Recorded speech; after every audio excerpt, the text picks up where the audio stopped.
بسم اللہ الرحمن الرحیم۔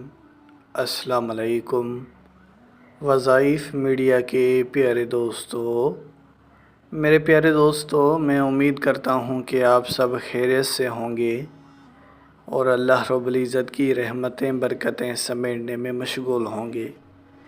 پیارے دوستو، آج آپ کے سامنے ایک ایسا منفرد اور آسان سا وظیفہ پیش کروں گا کہ میرا جو بھی بھائی جو مجھے کمنٹ میں، میسیجز میں، ای میلز میں اور ہمارے پیجز پہ میسیج کرتا ہے اور کہتا ہے کہ بھائی مجبور ہوں، رزق کے بڑے مسائل ہیں، اپنا ذاتی گھر نہیں ہے، چاہتا ہوں کہ اللہ رب العزت بے پناہ رزق و دولت سے نوازے اور ہر طرف سے مجھے رزق ہی رزق آئے۔ پیارے دوستو، یہ وظیفہ انہی خاص بہنوں اور بھائیوں کے لیے ہے جو یہ خواہش رکھتے ہیں کہ اللہ رب العزت انہیں حلال کا جائز بے حساب رزق و دولت عطا فرمائے۔ یہ وظیفہ آپ کے لیے کام کر جائے گا اگر تو آپ اس وظیفے کو پورے ایمان اور یقین کے ساتھ کرتے ہیں۔ یہ وظیفہ قرآن حکیم کی ایک سورہ اور اللہ کے ایک صفاتی نام کا وظیفہ ہے، اور یہ سورہ مبارکہ اور یہ اللہ کا نام آپ بخوبی اسے جانتے ہیں۔ بہت سے مسلمان بہن بھائیوں نے اس نام کو اپنے زبان پر زندگی میں ایک بار تو پڑھا ہی ہوگا۔ تو جس سورہ مبارکہ کی میں بات کر رہا ہوں وہ ہے سورہ اخلاص۔ ماشاءاللہ سورہ اخلاص سب سے زیادہ پڑھی جانے والی سورہ مبارکہ ہے سورہ فاتحہ کے بعد۔ مختصر بھی ہے، پڑھنے میں بھی آسان ہے، نماز میں بھی پڑھی جاتی ہے، بچوں کو بھی یاد ہوتی ہے، تو یہ ایسی سورہ مبارکہ ہے۔ دوسری طرف اللہ کا ایک صفاتی نام جو کہ رزق کے لیے خاص پڑھا جاتا ہے، اور وہ اللہ کا خاص نام ہے یا رزاق۔ اللہ کا یہ نام رزق میں اضافے کے لیے بڑا ہی مفید ہے۔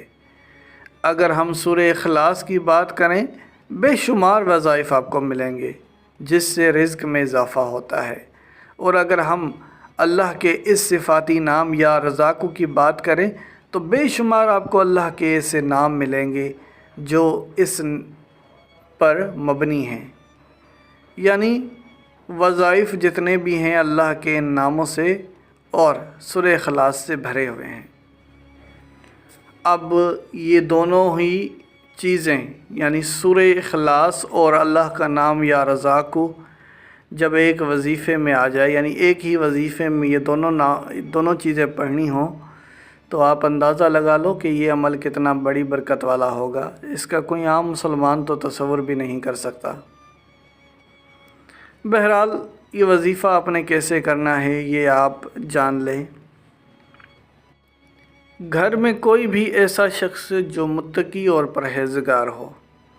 متقی اور پرہیزگار سے مطلب یہ ہے کہ جو نمازوں کی پابندی کرتا ہو، قرآن پاک کی تلاوت کرتا ہو، ذکر کرتا ہو، یعنی گھر کا وہ شخص جو سب سے زیادہ پرہیزگار ہو۔ اب گھر میں کوئی ایسا شخص ہے جو کہ 5 وقت کی نماز ادا کرتا ہے لیکن گھر کے باقی فرد نہیں کرتے، تو وہ سب سے زیادہ متقی اور پرہیزگار ہے۔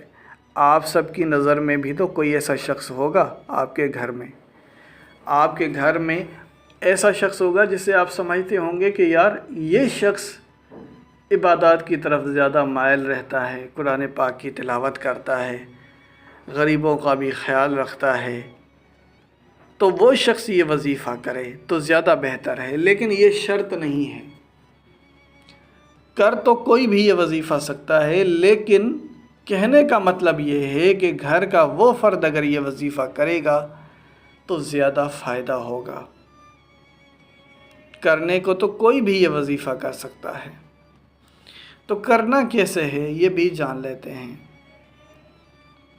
عصر کی نماز کے بعد آپ نے ایک جگہ پر بیٹھ جانا ہے اور سورہ اخلاص اور یا رزاق کا یہ وظیفہ اس طریقے سے کرنا ہے کہ سب سے پہلے تو 3 بار درود پاک پڑھوگے، پھر آپ پڑھوگے یا رضا کو 105 مرتبہ۔ 105 کی آپ نے یا رضا کو کی تعداد پوری کرنی ہے۔ جیسے ہی 105 بار یا رضا کو پڑھ لیں، پھر آپ پڑھیں 3 بار سورہ اخلاص۔ اور سورہ اخلاص بھی کوئی آپ نے اس میں وہ نہیں کرنا، مطلب جلد بازی نہیں کرنی۔ بہت سے لوگ جب وظیفہ کرتے ہیں تو بہت جلد بازی کرتے ہیں، وہ جلد بازی آپ نے نہیں کرنی، اور آخر میں پھر درود پاک پڑھ لینا ہے۔ درود پاک کی تعداد جو شروع میں پڑھیں گے وہی آخر میں پڑھیں گے۔ اگر شروع میں 11 بار تعداد پڑھی تھی تو آخر میں بھی 11 بار درود پاک پڑھیں گے، اور شروع میں 3 بار پڑھی تو آخر میں بھی 3 بار درود پاک پڑھنا ہے۔